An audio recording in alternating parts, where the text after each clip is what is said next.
Hello YouTube, I just hit 200 subscribers. Now I just want to thank, firstly, my subscribers. I don't know why you want to listen to me, but clearly you do. I'd also like to just give a shout out to the various people who've engaged me in conversation, recommended my videos in their videos, and other such things. Everyone that's commented, I've been enjoying my time at YouTube here. And you know, it means a lot when people engage in conversation and other such things. And I wouldn't have 200 subscribers if it wasn't for various people, you know, just communicating with me, and I respect that quite a lot.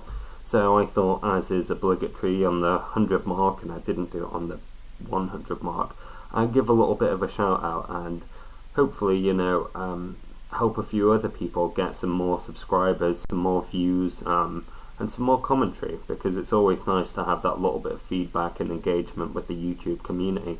So all the people that I've included, I respect quite a lot. They don't have, well, they've all got less than 300 subscribers.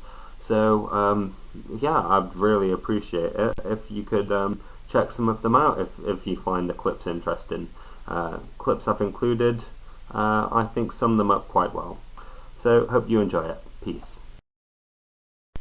Okay, firstly, CelphaFiael, who has an interesting mix of humour, philosophy and music on his profile. He puts a lot of work into the aesthetics and it truly pays off.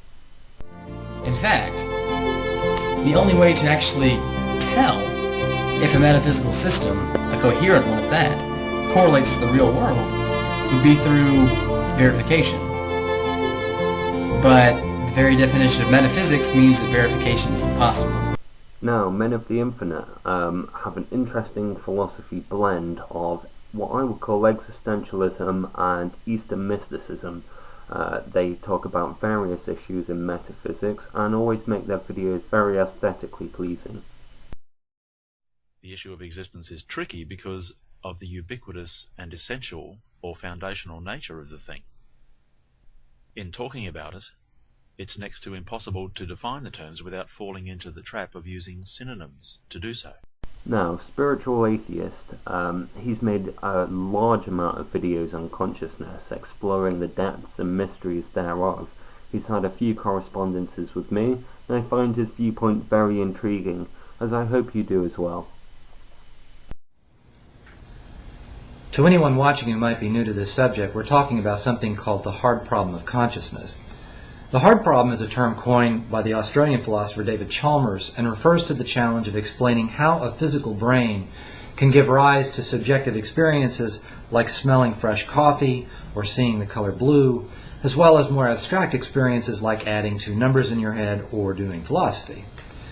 Chalmers coined this term, the hard problem, to distinguish it from what he calls the easy problem, which is the challenge of mapping out those physical processes in the brain that correspond to these subjective experiences. This is UrbanElf, who makes a variety of videos on various topics, and his grasp of logic and mathematics is really second to none. In this video he's taking Dembski's argument literally to pieces, and I hope you have the time to watch it. So what should we conclude from all this? We have one example where we have an event analyzed from two different subjective perspectives using Dembski's tools, and we get contradictory results. Is this a problem? Well, it's not a problem when science is subjective. I mean, our scientific conclusions are going to be subjective because we have limited information. But it's okay because we use a probabilistic model where we're uncertain if our hypothesis is true, and we adjust it as we learn new things. We put that into our model and adjust the probabilities. This is Roybot 9000, who has an acute awareness of neurophysiology, neurology, and various other aspects. He's had various conversations with myself and Thou Art That about the nature of consciousness. He has the animal passions of a strong man. This was in contrast to how he had been prior to the accident, with his temperate habits and considerable energy of character. This is ProlefeedTv, who makes a series of interesting videos which are highly satirical in nature. He's probably one of the most funny and quick-witted political commentators that there is here on YouTube. He's got a very interesting style, and it's always amusing to watch his videos.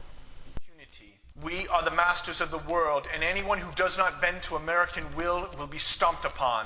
In overseas news, we are 6 months away from total victory in Iraq. You will continue to support President George W. Bush, and you will report the names of any persons heard criticizing the president, the party, or the war. Have a pleasant evening.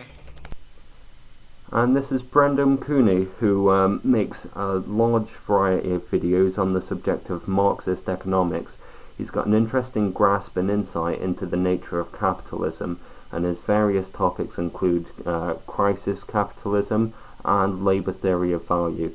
It's definitely worth checking out in this time of economic uncertainty. The line of theory, which originates with Karl Marx and stretches up to the present with a wide body of diverse literature on crisis theory, holds exactly the opposite view. Capitalism in its basic form is inherently unstable. Not only does it generate uneven economic terrain and exploitation, but it is also prone to all variations of crisis. And this is a result of the natural working out of the inner logic of capitalism. And this is RowanFortuneWood, a fellow Brit. He talks about a variety of different topics. His main focuses are on cultural and ideological issues. He's certainly intriguing to watch, and it makes a refreshing change from the usual rhetoric that goes on in this area. The UK is no more becoming an Islamic state than it already is a Jewish state. Indeed, Islam is hardly the religion to worry about. We have a head of state that is also a defender of the Christian faith, and 26 Lord Spirituals awarded House of Lords seats for no better reason than their Christianity. I am concerned about the role of Christianity in the United Kingdom state and law. Don't misunderstand me. I oppose Islam like I oppose Christianity, religious Judaism, Buddhism, Scientology, etc. I think these are flawed philosophies, so, in a way, I also oppose them like I oppose logical positivism, utilitarianism, and objectivism. This is Thomas who has also had various correspondences with myself and Thou Art That. He's got a very poetic way with words, and he's always a pleasure to watch. He also talks about some various things, including metaphor, meditation, and consciousness. Even in the tradition of the reading of sacred texts, whether it is the works of Homer or the works of Moses, we find that in the Greek tradition there is this ability to read on different levels. And so there is the understanding that metaphor is conceptual and that it conveys truth in a way that the pure literalism cannot.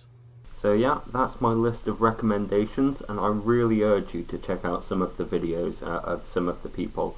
A lot of them have some very interesting contributions to make to the YouTube community, and a lot of them are going relatively unnoticed. I've got a lot of respect for them, and I wish them all to gain in popularity myself. A lot of them have videos which are only getting stronger as time goes on. Please check out those guys, and I'll see you soon. Peace.